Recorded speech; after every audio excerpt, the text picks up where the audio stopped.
प्रेम से बोलिए सद्गुरुदेव महाराज की जय। परम पिता परमेश्वर की जय।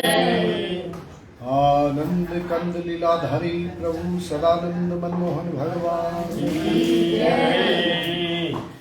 मंगलमय कामना करूं आत्म तत्व प्रभु आपसे, मुक्ति अमरता सद्बुद्धि दो, सदा बचाओ पाप से। आत्म तत्व था परम भाव में, रहे सदा निर्भयता। मैं जीवात्मा आपका, आप में बनी रहे तन्मयता।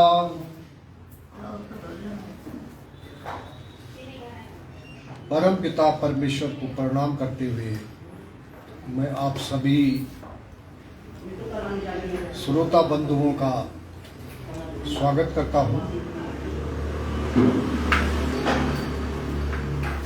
आज के सत्संग कार्यक्रम में प्रवृत्ति और निवृत्ति ये क्या चीज है, क्या प्रवृत्ति है, क्या निवृत्ति है, इसके बारे में आप लोगों को समझाने का प्रयास करता हूं। देखिए,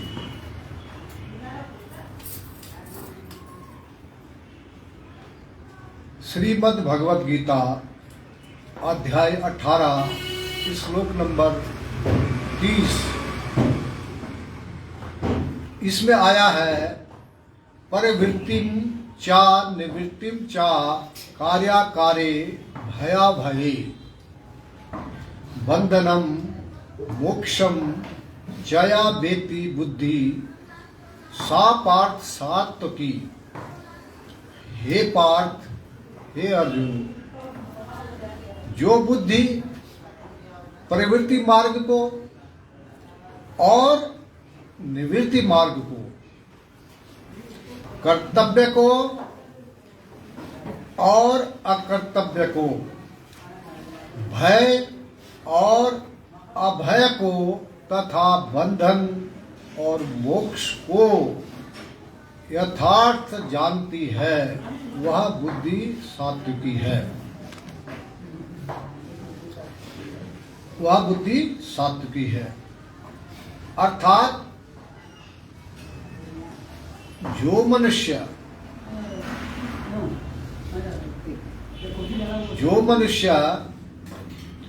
प्रवृत्ति क्या है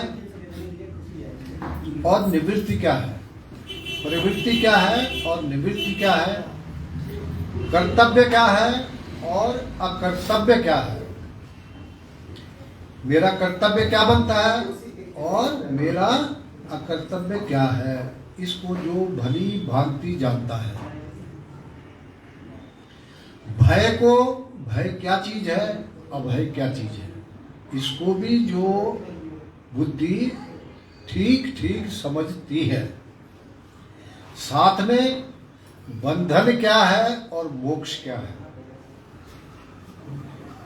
इन विषयों को जो बुद्धि यथार्थ रूप से, अर्थात सही ढंग से, जो इसकी यथार्थ रूप है, जो इसका स्वरूप है,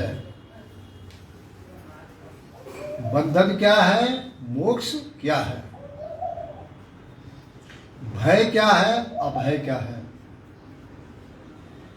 जो बुद्धि इन चीजों को यथार्थ रूप से वास्तव में जानती है, उस बुद्धि को सात्विकी बताया गया है। भगवान कृष्ण ने गीता के अध्याय 18 श्लोक नंबर 30 में इसको स्पष्ट किया है। अब हमको जानना है कि प्रवृत्ति क्या है और निवृत्ति क्या है, प्रवृत्ति क्या है और निवृत्ति क्या है। ये दो मार्ग संसार में हमको जानने को, देखने को मिलते हैं। तो प्रवृत्ति तो वो है कि जो प्रवृत्ति बहाव है, प्रवृत्ति जो है एक बहाव है। कैसे, इसको समझिए। ये बहाव प्रवृत्ति जो है वो है क्या, इसको सही सही ढंग से आप समझने का प्रयास करें।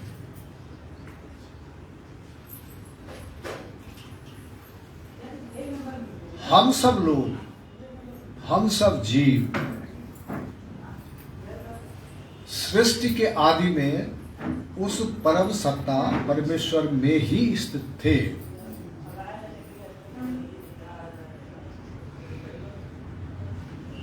जब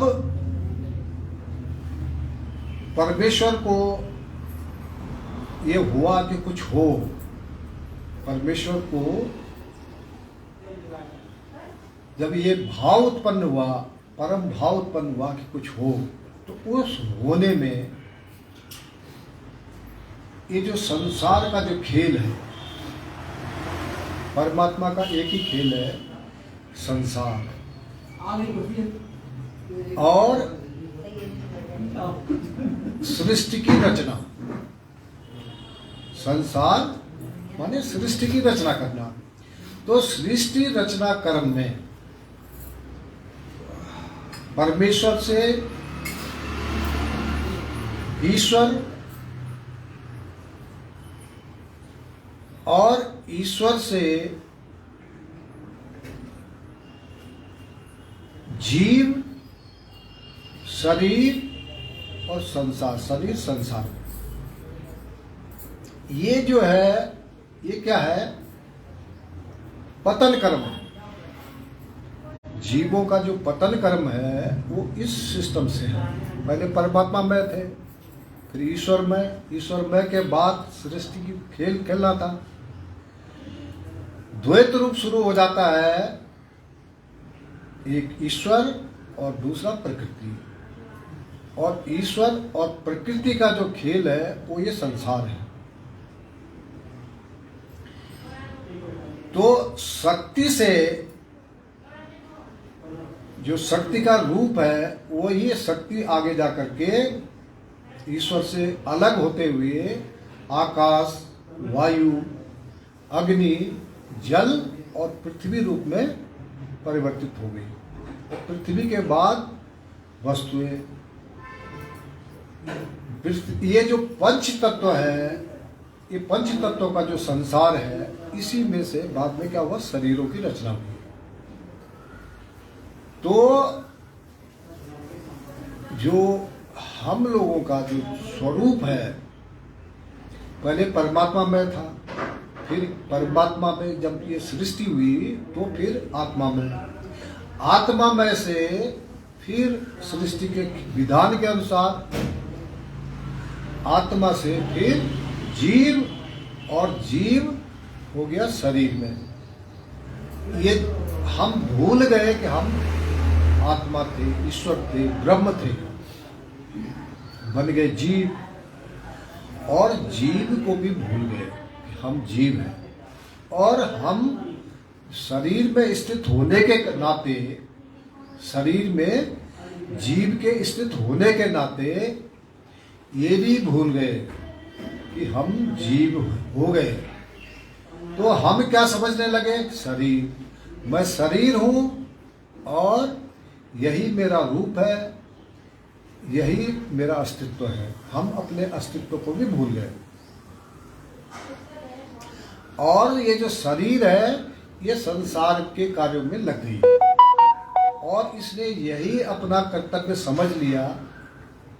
क्या समझ लिया कि एक घर परिवार मेरा है, मैं शरीर हूं, घर परिवार मेरा है, और ये जो संसार है, संसार के कार्यों में रत हो गया।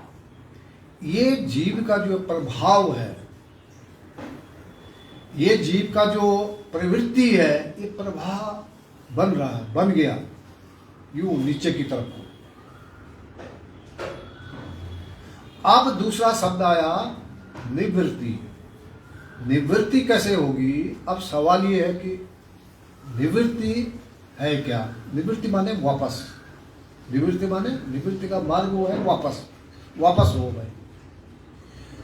जो हम इस गति में जो जा रहे हैं, प्रभाव में जा रहे हैं, और संसार में जाकर के जीव जो है 84 लाख योनियों में कर्मों के आधार पर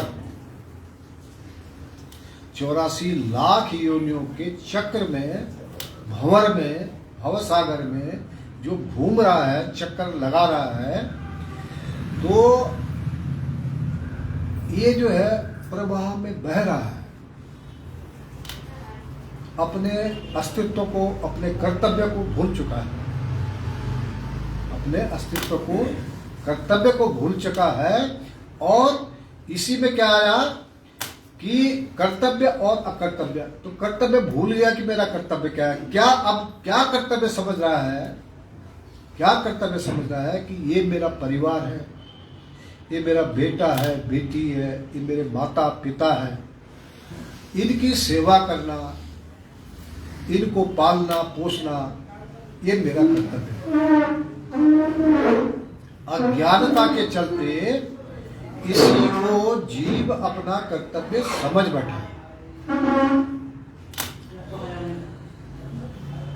अब जीव के साथ में क्या जुड़ा हुआ है? भय भी जुड़ा हुआ है। जीव के साथ में भय भी जुड़ा हुआ है। आहार, निद्रा, भय, मैथुन, ये चीजें हर जीव के साथ में जुड़ी हुई है। आहार, निद्रा, भय और मैथुन। तो जो भय है और अभय, भय को भी समझना है कि भय कहां से पैदा हुआ। तो भय पैदा हुआ 84 लाख योनियों में जीव के द्वारा विचरण करने से। जब इसको ज्ञान तो है नहीं, ज्ञान है नहीं, तो कर्म के बंधन में बंध गया। कर्म करता है, अपने को कर्ता मान बैठता है। तो कर्ता मानने का दुष्परिणाम ये हुआ कि वो कर्म बंधन में बंध गया। और कर्म बंधन में बंधने के नाते जो भी कर्म करता है उसका भोग बनता है। उसका क्या बनेगा? भोग बनेगा। और भोगने के लिए 84 लाख योनियों में इसको चक्कर लगाना पड़ता है। ये जीव की ये गति हो गई। जीव की ऐसी गति हो चुकी है। ये प्रवाह में बह रहा है। अब क्या है? भय, मृत्यु का भय। सबसे बड़ा जो भय है वो है मृत्यु का भय।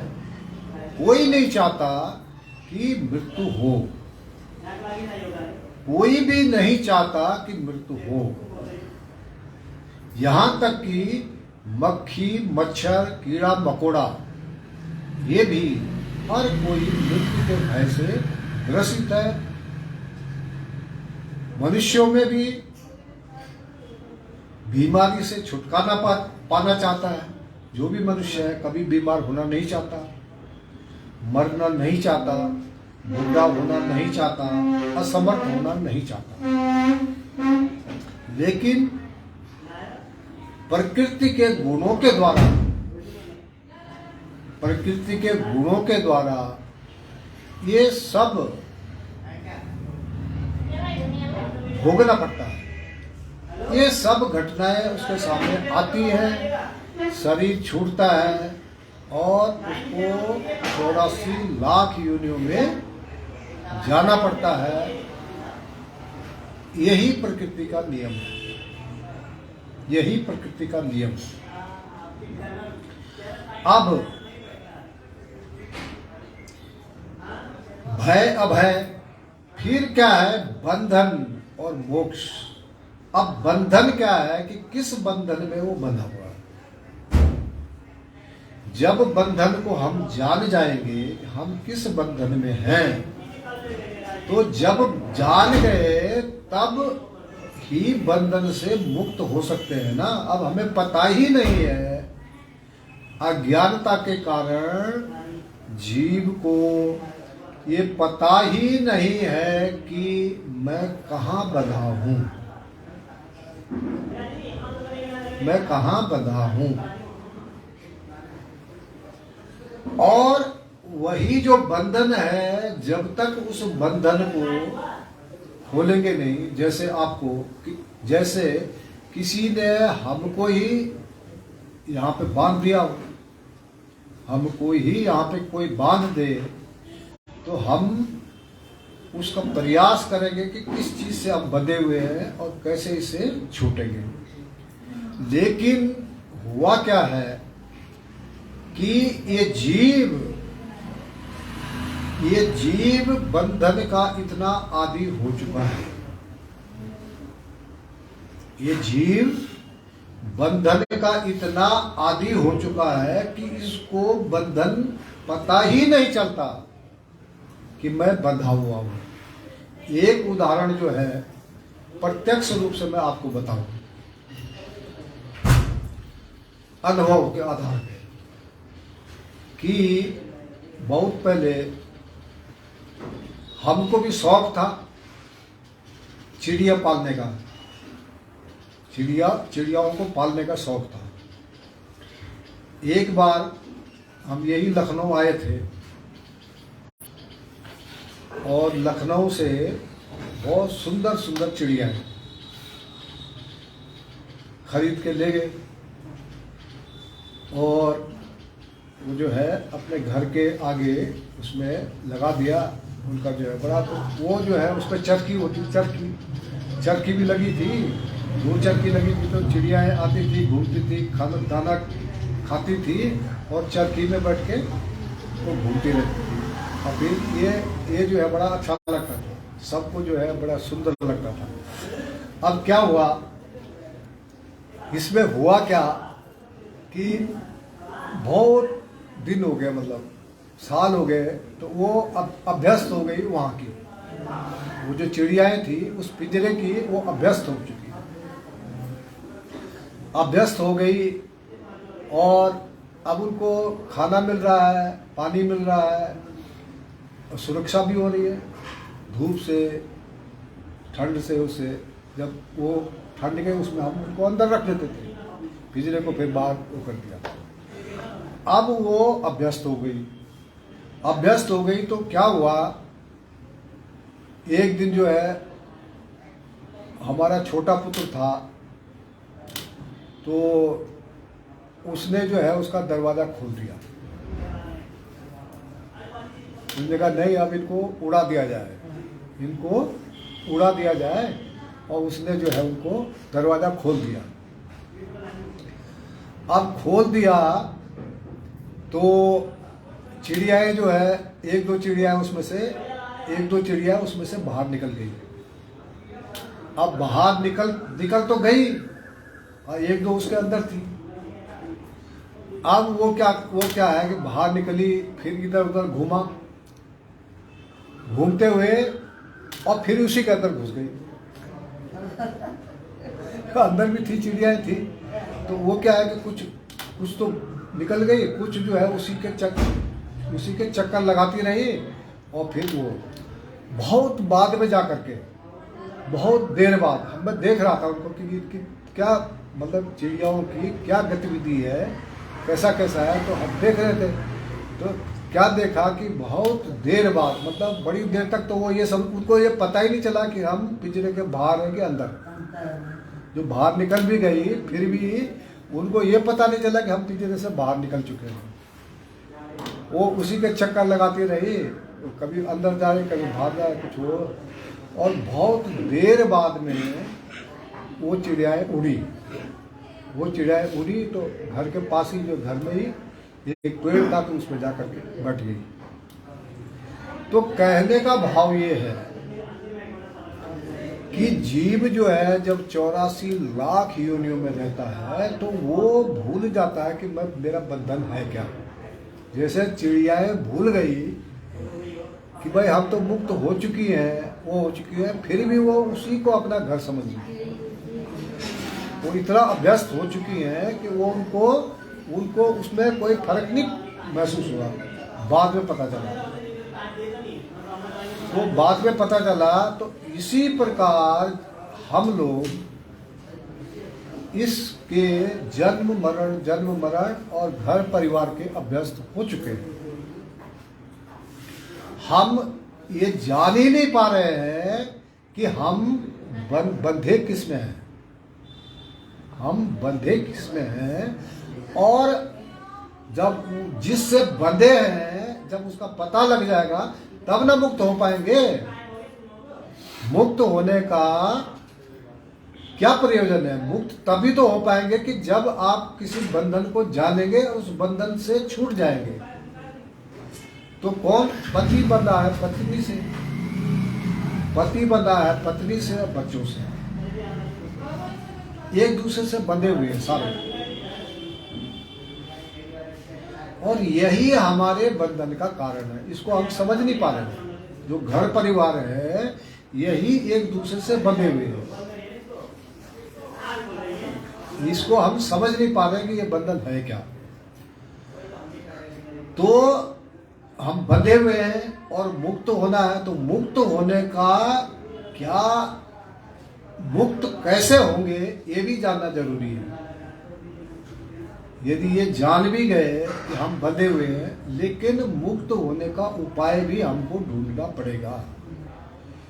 और मुक्त होने का जो उपाय है वो एकमात्र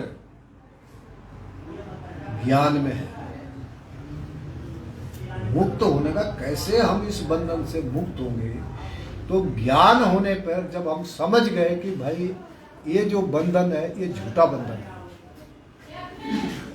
ये जो बंधन है ये झूठा है, ये इसका अस्तित्वहीन है, इसका कोई अस्तित्व नहीं है। जब उसको समझ गए तो तब जाकर के हम अपने मुक्त होने का उपाय ढूंढेंगे। ये क्षमता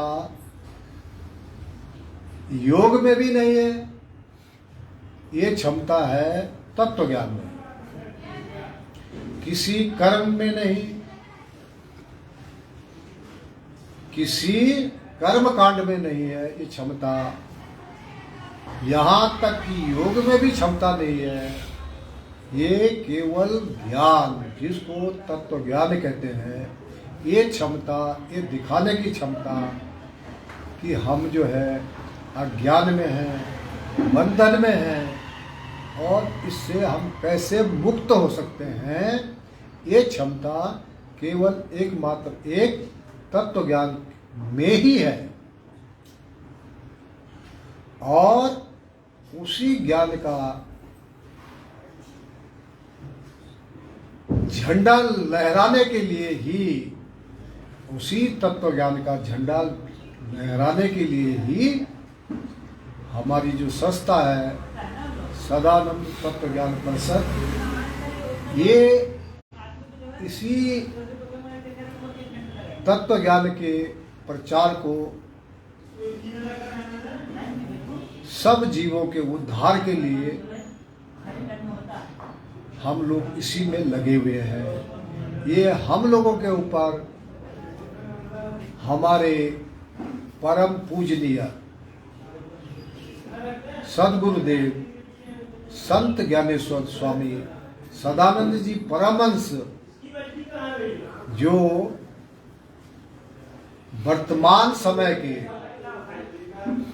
एकमात्र एक तत्ववेता है, तत्व ज्ञान दाता हैं, ये उनका हम लोगों के ऊपर बहुत बड़ा उपकार है। हम जीवों पर जिनके ज्ञान से हम सभी लोग लाभ ले रहे हैं और इस ज्ञान के प्रचार को दुनिया वालों को समझा रहे हैं, बतला रहे हैं कि भाई आप लोग भी मनुष्य जन्म पाकर के इसका जो लक्ष्य है, मानव जीवन का जो लक्ष्य है, एकमात्र लक्ष्य बंधन से मुक्ति पाना है और मोक्ष को कैसे पाया जा सकता है, जो वर्तमान में सुलभ है, एक मार्ग प्रशस्त कर गए हैं महाराज श्री, उस मार्ग पे चल करके आप अपने जो कर्तव्य है उनको जो भूल चुके हैं। जो हमारा कर्तव्य क्या है, अभी इसके बारे में बताऊंगा, क्योंकि बंधन और मोक्ष को जानना जरूरी है। जीव का ये जो शरीर है और जीव है, ये दोनों अलग अलग है। इसको जानना, जीव का अस्तित्व आत्मा से है, इसको भी जानना, और आत्मा का अस्तित्व भी स्वयं उसका कोई अस्तित्व नहीं है, उसका अस्तित्व भी तभी है कि जब वो परमात्मा के शरण में रहे, तब जाकर के आत्मा का भी अस्तित्व है। और यही हमारा कर्तव्य है कि हम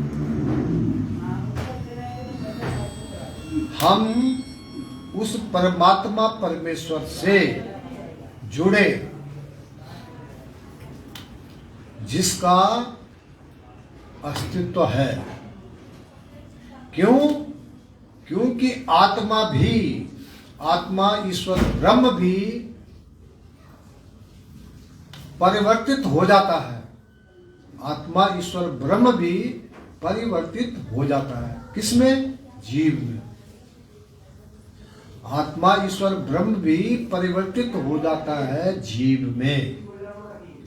और जो जीव है, जीव किसमें? जीव का अपना स्वतंत्र अस्तित्व नहीं है। जीव का अस्तित्व किससे है? आत्मा ईश्वर ब्रह्म से। आत्मा ईश्वर ब्रह्म से। यदि आत्मा ईश्वर ब्रह्म का कनेक्शन कट जाए तो जीव एक सेकंड भी इस शरीर में रह नहीं सकता। उदाहरण के तौर पे ये समझ लीजिए कि जो लोग फांसी लगाते हैं, कई लोग जो है, सबसे आसान तरीका फांसी लगाना। कई लोग फांसी लगा लेते हैं। तो फांसी लगाने में होता क्या है? फांसी लगाने से मृत्यु आखिर होती कैसे है?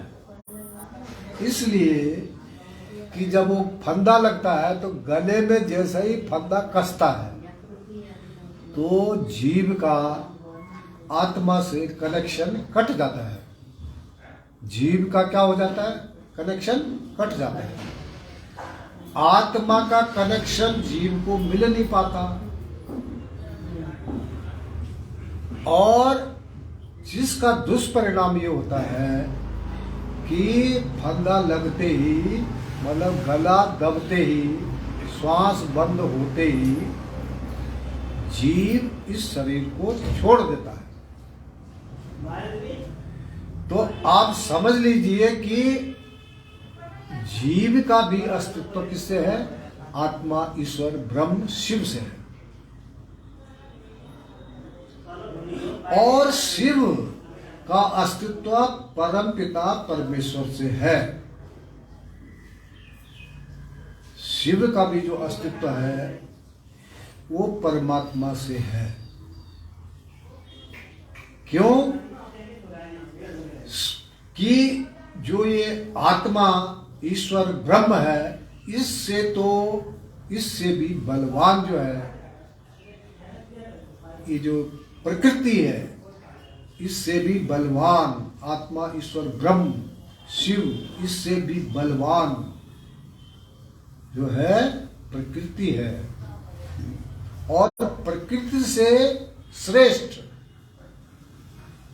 से श्रेष्ठ और बलवान परमेश्वर है। प्रकृति से भी श्रेष्ठ और बलवान परमेश्वर है, खुदा गॉड भगवान है। तो इस प्रकार हमको निवृत्ति मार्ग को समझना पड़ेगा कि भाई पर इसमें तो हम बह ही रहे हैं, तो कैसे जो है। अब भगवान जी क्या बोल रहे हैं? भगवान कृष्ण जी गीता के अध्याय 18 श्लोक नंबर 30 में जो बोला, भगवान जी ने बोला कि भाई इसको ठीक ठीक समझ लीजिए। आपका कर्तव्य, जो लोग कहते हैं कि हमको अपने माता पिता, बेटा बेटी, जो भी हमारे आश्रित हैं, इन्हीं को पालना हमारा कर्तव्य है, और जो असली कर्तव्य है उसको भूल चुके हैं। तो कर्तव्य तो तब पता चलेगा कि जब अपने अस्तित्व का पता चलेगा। हम अपने अस्तित्व को ही नहीं जानते कि हम हैं कौन। हम शरीर हैं कि जीव है कि आत्मा है कि परमात्मा है, क्या है? तो जब इसका हमको पता ही नहीं है कि हम हैं कौन, तो हमारे अस्तित्व का पता कैसे चलेगा? हमारा जो कर्तव्य है, हम उस कर्तव्य का पालन कहाँ से करेंगे? नहीं कर सकते। तो इसको समझने के लिए ही तत्वज्ञान वो हमको वो क्षमता देता है कि जो अपने कर्तव्य को भी समझिए, अपने अस्तित्व को भी समझिए कि शरीर का अस्तित्व है। शरीर का अस्तित्व है किससे? जीव से। शरीर का अस्तित्व है जीव से। कैसे? भाई जब तक जो है इस शरीर में जीव है ना, तभी तक तो सब संबंध है। जब तक शरीर में जीव है तब तक हमारे जो संबंध है, चाहे बेटा से हो, चाहे पत्नी से हो, चाहे घर परिवार के किसी भी सदस्य से हो, संसार के किसी भी हमारे नाते रिश्ते, उनसे संबंध तभी तक हैं जब तक कि इस शरीर में जीव है। जीव ने शरीर छोड़ दिया, जीव ने शरीर त्याग दिया, जिसको संसार में क्या बोलते हैं? मृत्यु हो गई। मृत्यु हो गई। अब जब मृत्यु हो गई तो मृत्यु किसकी हुई? शरीर की। जीव को तो हमने जाना नहीं। जीव को हमने जाना ही नहीं कि हम कौन थे, क्या है। जब तक जिंदा रहे तब तक इस शरीर को ही मैं मानते रहे, और अपना अस्तित्व हमको पता ही नहीं कि मैं हूं कौन। अब जीव ने जब शरीर त्याग दिया तो तब उसकी गति क्या होगी? मृत्यु के बाद क्या होता है, कहाँ जाएगा, ये उस जीव को पता ही नहीं। जीव को पता ही नहीं है। तो उसके बाद जो जितने भी हमारे संबंध हैं, जितने भी हमारे शरीर के संबंध हैं, तो शरीर का अस्तित्व है जीव से। यदि कोई बच्चा भी पैदा हो रहा है तो माता पिता कहते हैं कि हमने तुमको पाला पोसा। संसार में यही तो बोला जाता है कि हमने आपको पाला पोसा। तो भैया कोई भी माँ बच्चे को दूध तभी तक पिला सकती है, रेख देख तभी तक कर सकती है कि जब उस शरीर में जीव है। जब तक शरीर में जीव है, बच्चे में जान है, तब तक ही उसको आप दूध पिला सकते हो, भोजन करा सकते हो, नहला सकते हो, वस्त्र पहना सकते हो। तो तब तक, कब तक?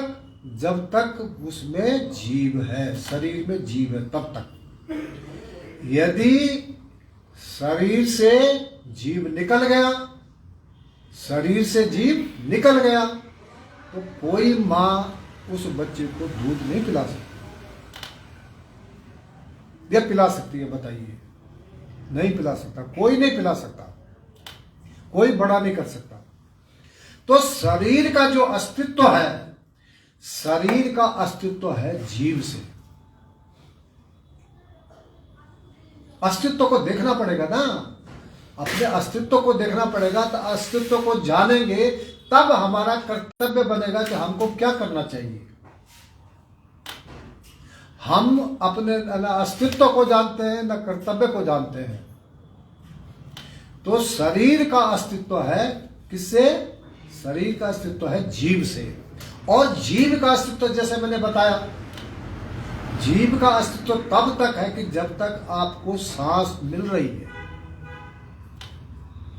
सांस के माध्यम से जीव को जब जीवनी शक्ति मिल रही है, तब तक ही जीव का अस्तित्व है।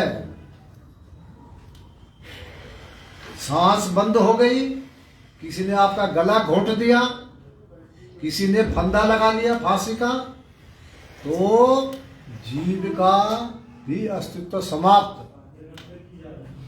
जीव का भी अस्तित्व समाप्त हो जाएगा भैया, समझो। जब तक श्वास मिल रहा है, श्वास में अब इसको भी जानना है, श्वास को भी जानना है कि ये श्वास है क्या। ये मात्र ऑक्सीजन नहीं है, जैसे वैज्ञानिक लोग कहते हैं कि भाई ऑक्सीजन की कमी हो गई, ऑक्सीजन दीजिए। तो ऑक्सीजन तो एक माध्यम है, हवा जो हम लेते हैं, सांस तो एक माध्यम है। उस सांस के माध्यम से, उस वायु के माध्यम से जो ब्रह्म है, जो आत्म है, ब्रह्म है, शिव है, वो प्रवेश कर रहा है किस, और जीव को जीवनी शक्ति प्रदान कर रहा है। जैसे ये समझ लीजिए कि बिजली का ये जो तार है, तार हमारी वायरिंग है, घरों में जो बिजली की वायरिंग है, तो इसमें जो है, इस जो तार है ना, तार एक माध्यम है बिजली को पहुंचाने का। खाली मात्र तार जो है बिजली नहीं है, मात्र तार ही बिजली नहीं है। तार जो है वो माध्यम है, जिसके माध्यम से बिजली, हर बिजली के उपकरण को, बल्ब को, पंखे को, फ्रिज को, हीटर को, जो भी संसाधन है, तो बिजली, तार जो है, तार के माध्यम से बिजली वहां तक उसको पावर दे रही है। पावर शक्ति है, बिजली क्या है? शक्ति है। तो शक्ति आ कैसे रही है? कैसे रही है? तार के माध्यम से। यदि बिजली का कनेक्शन कट जाए तो तार धड़ा का धड़ा रह जाता है। आप समझो ना, आप कनेक्शन नहीं मिला तब तक बिजली, कोई भी उपकरण चलेगा नहीं, बल्ब जलेगा नहीं, पंखा चलेगा नहीं, कूलर चलेगा नहीं। उसी प्रकार ऑक्सीजन जो है, जो ये वायु है, ये वायु तो भैया ऑक्सीजन का सिलेंडर लगा दो, जो मर गया है उसके नाक में सिलेंडर लगा दो तो क्या वो जिंदा हो जाएगा? नहीं होगा। जिस प्रकार जो मृत हो गया है, जो शरीर मर चुका है, जिससे जीव निकल चुका है, उस शरीर में ऑक्सीजन का सिलेंडर लगा दीजिए। यदि उससे ही जिंदा होता तो सिलेंडर लगा दीजिए, तो वो उसको जिंदा हो जाना चाहिए। लेकिन नहीं, ये माध्यम है। ये जो हवा है, ये जो वायु है, ये माध्यम है किसका? आत्मा, ईश्वर, ब्रह्म, शिव, नूर, आलिम नूर इसके प्रवाह का एक माध्यम है। तो उस जीव का भी जो अस्तित्व है वो किससे है? आत्मा, ईश्वर, ब्रह्म, शिव, सोल, नूर, चांदना, परम प्रकाश, इससे है। और आप तो देखते रहिए ना कि भाई शरीर, हम जो शरीर है, जो ये हमारा शरीर है जीव का, तो शरीर का अस्तित्व है जीव से। जब तक जीव इस शरीर में बैठा हुआ है तो बोल रहा है, सारे संबंध है, माता है, पिता है, भाई है, बंधु है, बेटा है, बेटी है, घर परिवार है, संसार है। यदि जीव शरीर छोड़ दे तो फिर ये मुर्दा है। जब पैदा हुआ था तब भी इसका कोई नाम नहीं था।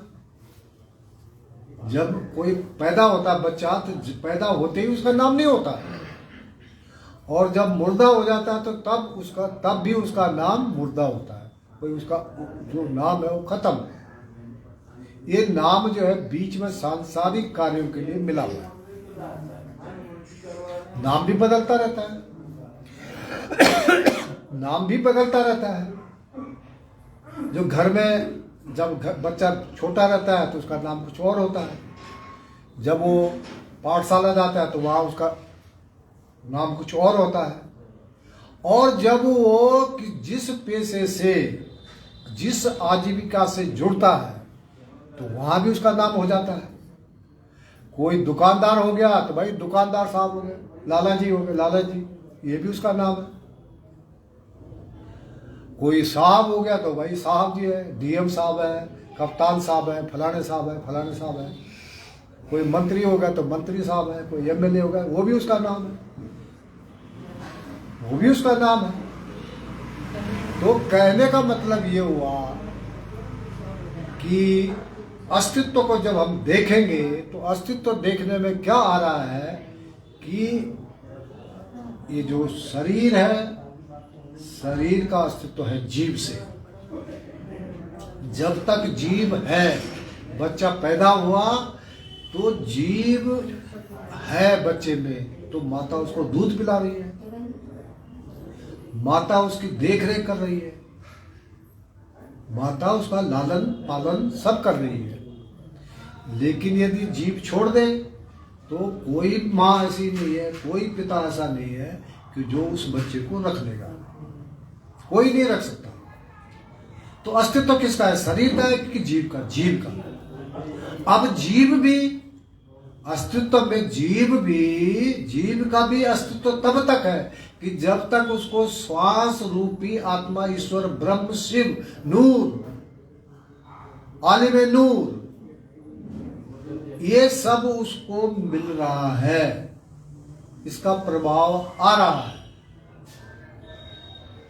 यदि सांस का कनेक्शन कट जाए, कोई आपका नाक और मुंह दबा दे, बंद कर दे, तो क्या होगा?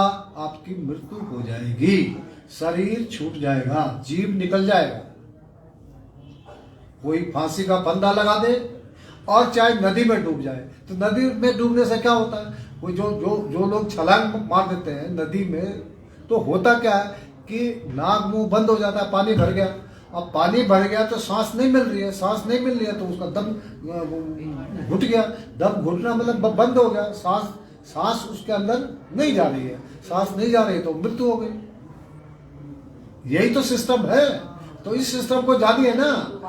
तो जीव भी तब तक इस शरीर में उसका अस्तित्व है जब तक उसको प्राण वायु मिल रही है, प्राण शक्ति मिल रही है। आत्मा, ईश्वर, ब्रह्म, नूर, ये जब ये उसको शक्ति दे रहा है। और शरीर को शक्ति कौन दे रहा है? शरीर को शक्ति वो दे रहा है कि जो अन्न जल हम ग्रहण करते हैं। शरीर हमारी, तभी तो खाते हैं कि भाई बढ़िया बढ़िया खाओ, अब ये लाओ भाई, अब फ्रूट लाओ, अब ये लाओ, भोजन लाओ। पूरे दिन भर में है ना कि सुबह का नाश्ता चाहिए, दिन का भोजन चाहिए, रात का भोजन चाहिए, चाय चाहिए, ये चाहिए। तो इससे हमारा जो शरीर है वो स्वस्थ रहता है, इससे हमारा शरीर स्वस्थ रहता है। और जीव किससे स्वस्थ रहता है? प्राण से, ब्रह्म से। प्राण कहना उसको लिए, प्राण शब्द भी प्रचलित है, लेकिन प्राण जो है, प्राण और असली स्वरूप है उसका ब्रह्म, असली स्वरूप है उसका ब्रह्म, आत्मा, ईश्वर, ब्रह्म, शिव, असली स्वरूप वो है। तो क्या है कि इनकी मदद से अस्तित्व को जब हम देखने चलेंगे तो शरीर का अस्तित्व तब तक है कि जब तक इसमें जीव है। जीव का अस्तित्व तब तक है, जीव का अस्तित्व तब तक है कि जब इसको आत्मा, ईश्वर, ब्रह्म, शिव शक्ति मिल रही है। और आत्मा, ईश्वर, ब्रह्म, शिव वो भी अस्तित्वहीन हो जाता है यदि वो परमात्मा से हट गया। तो परमात्मा से हट गया तो वो भी अस्तित्वहीन हो जाता है, वो भी अस्तित्वहीन हो जाता है। अस्तित्व में, वास्तव में इसको भी यदि अस्तित्व बनाए रखना है तो इसको भी परमात्मा की शरण में रहना पड़ेगा।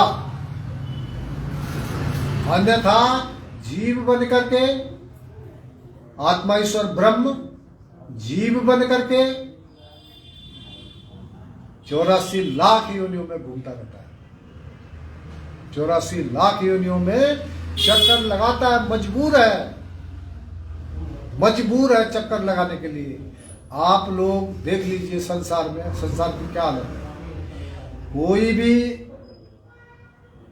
रोगी होना नहीं चाहता, कोई भी बुढ़ा होना नहीं चाहता, कोई भी, हर कोई जवान रहना चाहता है, लेकिन प्रकृति उसको जवान रहने नहीं देती, प्रकृति उसको स्वस्थ रहने नहीं देती, बीमार कर देती है और मृत्यु का कारण बनता है, मृत्यु का कारण बनता है। बाल, काले बाल जो है सबको सुंदर लगते हैं, लेकिन काले बाल सफेद कर देती है। समय का जो चक्र है, प्रकृति उसको बूढ़ा कर देती है।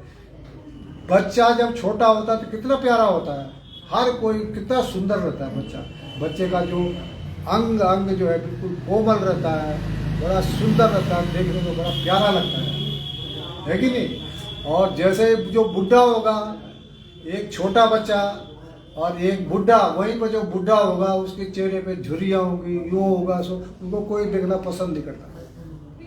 तो ये हमारे हाथ में कहाँ है? ये तो प्रकृति हमको घुमा दे रही है। प्रकृति तो उस जैसे हमारा बस नहीं। हम बहुत कोशिश करेंगे, इंजेक्शन लगाएंगे, वो लगाएंगे, चेहरे को सुंदर बनाने का, वो करने का भरसक प्रयास करेंगे, लेकिन इसको जो है एक न एक दिन इस शरीर को छोड़ना ही पड़ेगा। ये आपके हाथ की बात नहीं है। थोड़ा बहुत रोक सकते हैं, योग के माध्यम से थोड़ा बहुत इसको रोक सकते हैं, लेकिन हमेशा के लिए नहीं, हमेशा के लिए नहीं। तो कहने का मतलब ये है, फिर हम कैसे दावा कर सकते हैं कि हम जो है चूहा नहीं बनेंगे, बिल्ली नहीं बनेंगे, कुत्ता नहीं बनेंगे? भाई प्रकृति तो जो है जो चाहे उसके क्षेत्र में रह रहे हैं, उसके क्षेत्र में रह रहे हैं, तो उसके प्रभाव से नहीं बच सकते, नहीं बच सकते उसके प्रभाव से। वो बनाएगा, वो बनाएगी, वो 84 लाख योनियों में घुमाएगी। हमारी क्षमता शक्ति नहीं है उसको, उससे लड़ने की, है कि नहीं? हमको यदि बचा सकता है कोई, हमको इस सब से बचा सकता है, तो वो है केवल परमात्मा। इन सब चीजों से, इन सब चीजों से यदि कोई बचा सकता है तो वो है परमात्मा, जिसका अस्तित्व है।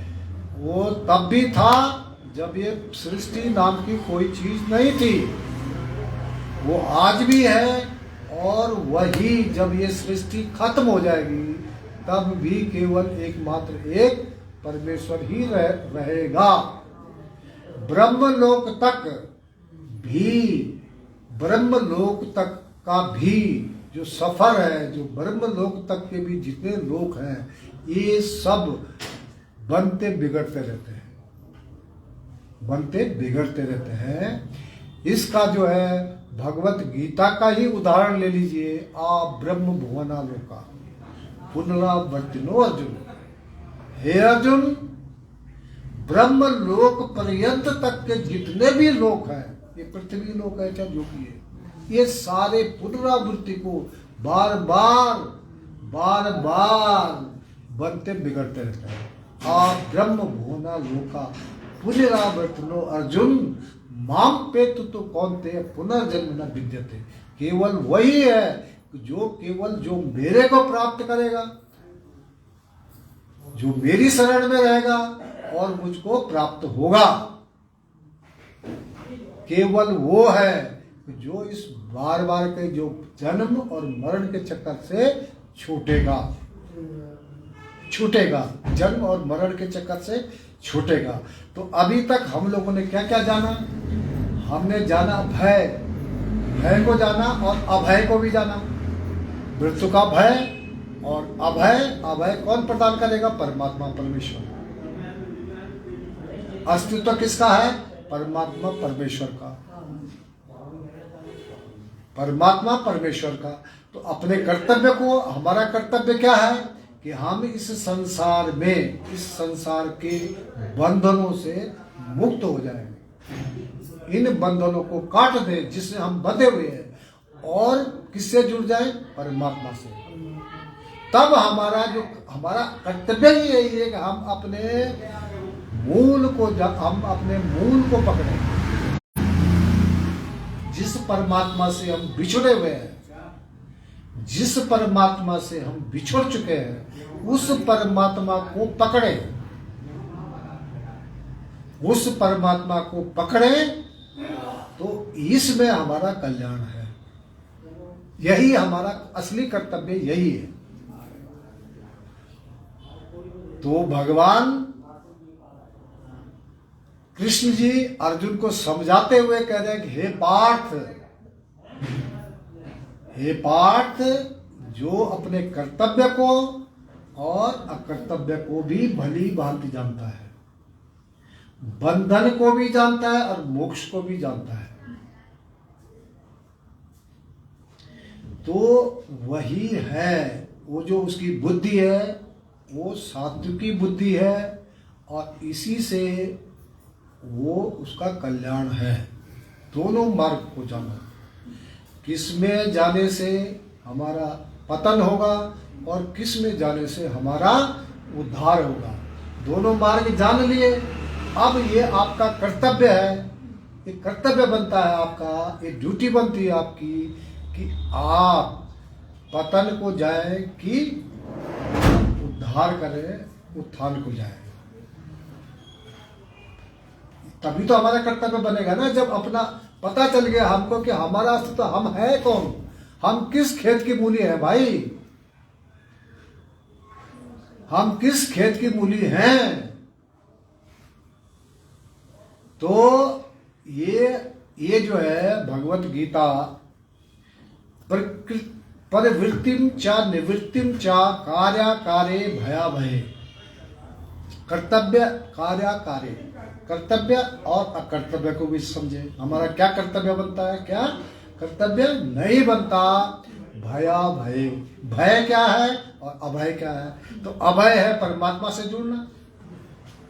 तभी तो हम निष्विकार होगा कि भाई अब हम ऐसा कार्य न करें कि जिससे मृत्यु को प्राप्त हो। अब मृत्यु को प्राप्त नहीं होंगे और मृत्यु को प्राप्त होना ही तो भय है। मृत्यु को प्राप्त होना ही तो भय है। मृत्यु को प्राप्त होना ही तो क्या है? भय है। बार बार जन्मना, बार बार मरना, बार बार जन्मना, बार बार मरना, ये भय बना हुआ है हर किसी। कोई नहीं है, कोई ऐसा नहीं है कि जिसको भय नहीं है। और सबसे बड़ा भय मृत्यु का भय है। भाई हम मकान बनाते हैं, क्यों बनाते हैं? मकान बनाते हैं तो भय से सुरक्षित होने के लिए ना, चोर डाकू से सुरक्षा के लिए, धूप से सुरक्षा के लिए, बरसात से सुरक्षा के लिए, हर चीज सुरक्षा। भय है ना हमको, वो भय है, इसलिए हम जो है अपना सुंदर सुंदर मकान बनाते हैं, भय से बचने के लिए। तो भय को भी जानो, अभय को भी जानो। भय को भी जानो, अभय को भी जानो। तो अभय हमने क्या जाना कि भैया हम कितना भी मकान बना लें, कितना भी कुछ कर लें, लेकिन मृत्यु का भय से कोई हमको बचा नहीं सकता। मृत्यु के भय से हमको कोई नहीं बचा सकता। और यदि बचा सकता है तो वो एकमात्र एक परमात्मा है, उसी का नाम खुदा, गॉड, भगवान, अरहिंत, बोधिसत्व, ये सब जो है विभिन्न धर्म, विभिन्न जो संप्रदाय हैं, वो सब इसको बोलते हैं। तो भय भी जानो, अभय भी जानो, कर्तव्य भी जानो कि हमारा क्या कर्तव्य है और हमको क्या करना चाहिए। अपने का अपना उद्धार भी करें और जो हमसे संबंधित लोग हैं उनका भी उद्धार करें। यही तो हमारा कर्तव्य है। हमारा कर्तव्य ये है कि हम अपना भी उद्धार करें और जो हमसे जुड़े हुए लोग हैं वो भी, उनका भी उद्धार हो। यही तो हमारा असली ड्यूटी तो ये है ना। हमारी ये ड्यूटी नहीं है कि हम केवल अपना उद्धार करें और दूसरों को बढ़ता हुआ छोड़ दें, दूसरों को 84 लाख उन्हीं में छोड़ दें। ये हमारा कर्तव्य नहीं है। हमारा कर्तव्य ये है अपना भी उद्धार करें और जो आपसे जुड़े हुए लोग हैं उन जीवों का भी उद्धार करें। इसीलिए ना इस ज्ञान को जगह जगह इस प्रचार प्रसार की जरूरत पड़ती है। नहीं तो क्या जरूरत है भाई, हमने जान लिया, भगवान को प्राप्त कर लिया, भगवान को समझ लिया, बंधन और मोक्ष को समझ लिया, अब हमको दुनिया से क्या मतलब। ऐसा नहीं है। हमारा कर्तव्य बनता है कि हम अपने साथ साथ अन्य लोगों का भी उद्धार करें। ये हमारा ड्यूटी है। कुछ लोग कह सकते हैं कि भाई ठीक है आप जो है वो करते हैं, तो लोगों को समझाने की क्या जरूरत है। लोगों को समझाना हमारी ड्यूटी में है। ये हमारा कर्तव्य है कि हम अपना भी उद्धार करें और जो हमारे संपर्क में आए उन लोगों को भी ज्ञान के द्वारा समझाएं, बताएं कि भैया किस उसमें पड़े हुए हो, भ्रम में किस में पड़े हो। अपने को बहुत महारथी मत समझो। ये प्रकृति आपको जो है एक दिन ऐसा घुमाएगी जैसे कबीरदास का एक दोहा था कि कबीरदास ने एक दोहा बनाया कि माटी कहे कुम्हार से तू क्या रौंदे मोए, एक दिन ऐसा आएगा मैं रौंदूंगी तोय। है ना। तो हम संसार में हमारे पास बहुत बड़ी संपदा है, बहुत बलवान है, हमारे बहुत सारे जो है हमको जानने वाले हैं, बहुत सारे हमारे शिष्य हैं, बहुत सारे वो हैं। तो ये सारा बहुत बहुत बहुत बहुत बहुत एक दिन खाली हो जाएगा और खाली हाथ जाओगे। खाली हाथ आए थे, खाली हाथ जाओगे इस संसार से। तो हमको खाली हाथ न जाना पड़े, अपने साथ और जीवों का भी कल्याण हो, इसीलिए इस ज्ञान का प्रचार और प्रसार होता है। और सबको जीने का अधिकार है, सबको अपना उद्धार करने का अधिकार है। क्यों? इसलिए क्योंकि हमको ये ये मनुष्य शरीर मिला है, इसलिए। और मनुष्य ही मोक्ष का अधिकारी है। और जब मनुष्य मोक्ष का अधिकारी है तो उसको ये ज्ञान हम भेड़ बकरी को तो बता नहीं सकेंगे। भाई भेड़ बकरी को बताना होता तो भेड़ बकरी को बता दिए तो चलो भाई तुम नहीं आ रहे हो सत्संग में, नहीं सुन रहे हो, नहीं उद्धार करो, चलो भेड़ बकरियों को भी बता देंगे। लेकिन भैया उनका शरीर, उनका जो स्थिति है वो ज्ञान के लिए बनी ही नहीं है। उनकी जो स्थिति है, अब लाउड स्पीकर है, ये माइक है, ये आवाज को तेज करने के लिए बना हुआ है। अब हम यहाँ पे इसकी जगह पे कोई दूसरी चीज को कर ले तो उसका वो काम करेगा ही नहीं। तो हर चीज किसी उद्देश्य के लिए बनाई गई है। हर चीज का अपना अपना उद्देश्य है। तो ये मोक्ष पाने के लिए, अपना कल्याण करने के लिए ये परमात्मा से हमको ये मनुष्य शरीर मिला है। मनुष्य शरीर का दूसरा प्रयोजन है ही नहीं। मनुष्य शरीर का दूसरा प्रयोजन है ही नहीं, इसी के लिए मिला है। अब कोई कह सकता है, गृहस्थ वाला कोई कह सकता है कि भाई हम खाएंगे कैसे, यदि भगवान से जुड़ गए तो हमारे बीवी बच्चों का, घर परिवार का होगा क्या। अब जो इस मार्ग पे चलने वाले हैं तो हम देख रहे हैं कि भाई यहाँ पे तो जितना भी आ जाओ तो कहीं ना तो कुछ है ही नहीं। अरे तुम आओ तो यहाँ तो हमारी संस्था का प्रचार ही यही है कि तुम तो आओ, घर परिवार वालों को भी लेके आओ, उस चिंता से ही मुक्त हो जाओ। आपको चिंता से ही मुक्त हो जाना है। यहाँ पे भगवान के यहाँ किसी की भी कोई कमी नहीं है। आपको किसी चीज की भी कमी है ही नहीं। तो फिर आप ये चिंतन ही क्यों कर रहे हो कि क्या खाऊंगा, क्या पहनूंगा, क्या होगा। भगवान वालों के लिए प्रकृति भी मजबूर है। भगवान वालों के लिए प्रकृति मजबूर है उनकी आवश्यकताओं की पूर्ति करने के लिए, पीछे पीछे घूमती रहती है। तो ये जो है इसको समझिए, अपने जीवन का कल्याण कीजिए, उद्धार कीजिए। हम सबका यही कर्तव्य है। तो एक बार मैं फिर इस श्लोक को फिर पढ़ देता हूँ और उसको जो है उसको समझ लीजिए। और उपनिषद क्या कहती है, उपनिषद क्या कह रही है, उसका एक मंत्र हम जो है आपके सामने रखेंगे और उसको समझिए, तब आपको पता लगेगा कि ये क्या चीज है। अब देखिए एक बार फिर से जो है, जो आज हमने जो किया उसकी समीक्षा करते हैं। परिवृत्तिम च निवृत्तिम च कार्याकारे भयाभये बंधम मोक्षम चया वेत्ति बुद्धि सा पार्थ सात्विकी। हे पार्थ, हे अर्जुन, वह बुद्धि जो प्रवृत्ति संसार में जो बह रहा बहाव है, जो 84 लाख योनियों का जो मैं और मेरा जो जिसमें प्रवाह रूप में बह रहा है, 84 लाख योनियों में जीव जा रहे हैं, उसको भी जानता है और निवृत्ति मार्ग को भी जानता है कि जो कैसे करके 84 लाख का जो चक्र है ये समाप्त हो और जहां से हम आए हैं उस परमात्मा में कैसे वापस जाएं। इस मार्ग को भी जो समझता है, जो बुद्धि, दोनों मार्गों को जिसने सही ढंग से देख लिया है, जान लिया है, वो भी अपने कर्तव्य को, हमारा क्या कर्तव्य है और हम क्या कर रहे हैं, हमारा क्या कर्तव्य है और हम क्या करने में लगे हुए हैं, और कर्तव्य को भी जो सही जान लेता है, भय को भी और अभय को भी। भय किसमें है, 84 बार 84 लाख योनि में जन्मना मरना और दुख को भोगना, इसका भय। और निर्भय कैसे होंगे, परमात्मा से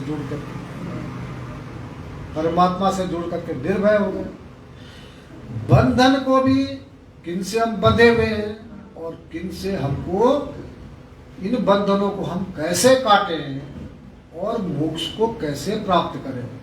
बंधन भी और मोक्ष को भी जो बुद्धि यथार्थ रूप में जान जाती है,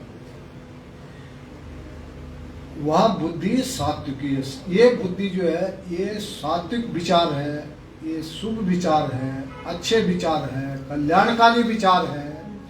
ऐसा भगवान श्री कृष्ण जी ने गीता के अध्याय 18 श्लोक नंबर 30 में बताया।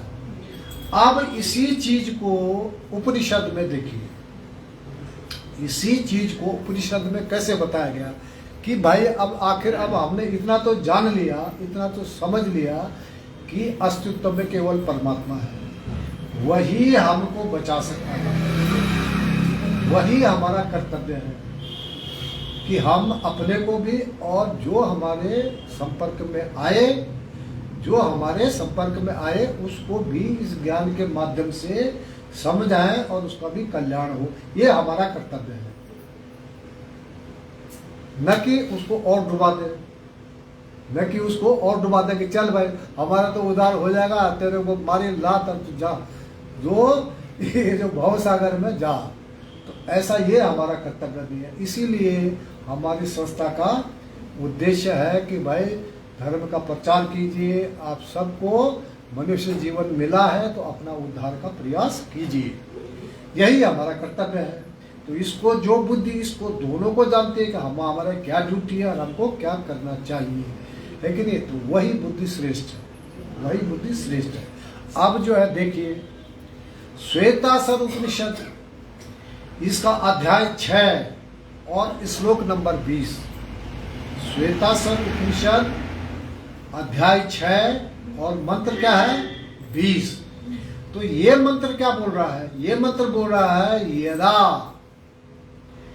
यदा चर्म वदाकाशम वैशस्यन्ति मानवा तदा देवं विज्ञाय दुख शांतो भविष्यति।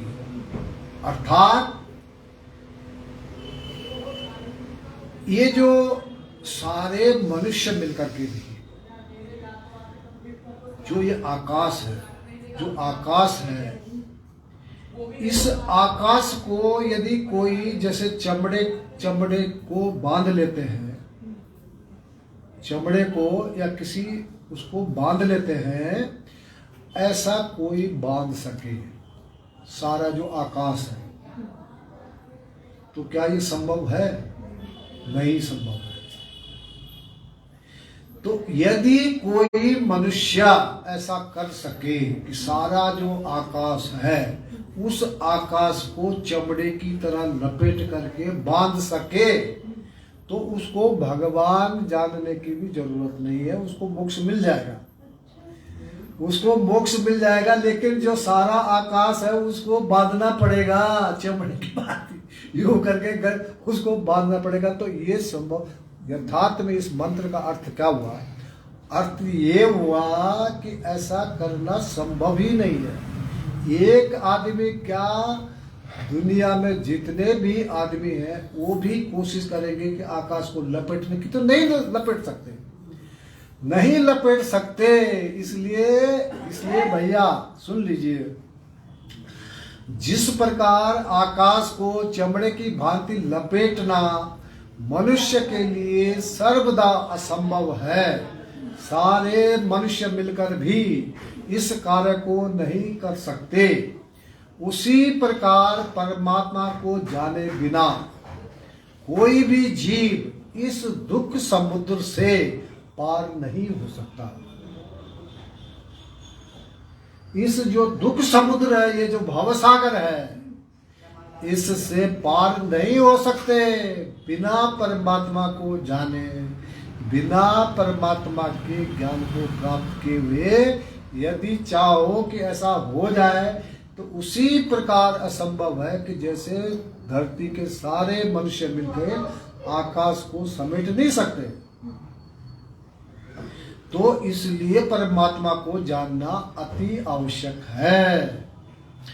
अतः मनुष्य को दुखों से सर्वदा छूटने और निश्चल परमानंद की प्राप्ति के लिए सब ओर से मन हटाकर एकमात्र उन्हीं परमेश्वर को जानने के साधन में तीव्र इच्छा बोला गया है, एकदम तीव्र इच्छा से लग जाना चाहिए। ये श्वेताश्वर उपनिषद अध्याय 6 का मंत्र नंबर 20 कह रहा है, यदा चर्म वदाकाशम वैशस्यन्ति मानवा तदा देवम उस परमात्मा को, उस देव को है विज्ञाया, है ना, दुख शांतो भविष्यति। तो इस जो जन्म मरण का चक्कर है, इसको बिना परमात्मा को जाने हुए इससे छुटकारा नहीं है, इसका छुटकारा नहीं है। तो इसलिए कोई चारा ही नहीं है जीव के आगे परमात्मा को जाने बिना, परमात्मा की बिना कृपा के, परमात्मा इस ज्ञान को, ऋते ज्ञानान मुक्ति, ज्ञान के बिना मुक्ति नहीं, ज्ञान के बिना मुक्ति नहीं। तो ऋते ज्ञानान मुक्ति, ये जो वेदांत का सूत्र है कि भाई बिना जाने हुए मुक्ति नहीं हो सकती। अतः मेरा सभी दर्शकों से यही निवेदन है कि हम सबको मनुष्य जन्म, जो ये अनमोल जन्म मिला है, इसका जो लक्ष्य एकमात्र मोक्ष है, इस मोक्ष की प्राप्ति के लिए हमको अपने तन मन धन से लग जाना है और इसकी प्राप्ति में ही सारे कष्टों का निवारण करना है। प्रेम से बोलिए सद्गुरुदेव महाराज की जय, परम पिता परमेश्वर की जय, आनंद कंद लीलाधारी प्रभु सदानंद मनमोहन भगवान की जय। धर्म की धर्म की धर्म की, अधर्म का अधर्म का अधर्म का अधर्म का, प्राणियों में सद्भावना हो, विश्व का कल्याण हो, विश्व का कल्याण हो, विश्व का कल्याण हो। सत्य की विजय हो, सत्य की विजय हो, सत्य की विजय हो, सत्य की विजय हो, सत्य की विजय हो। सबको जय प्रभु सदानंद। और आज का जो है वो कार्यक्रम यहीं पे संपन्न होता है। फिर कल दिन में फिर आपको मुलाकात होगी, तब जा करके आपसे। तो सभी को जय प्रभु सदानंद। आप आरती होगी और उसके बाद जय।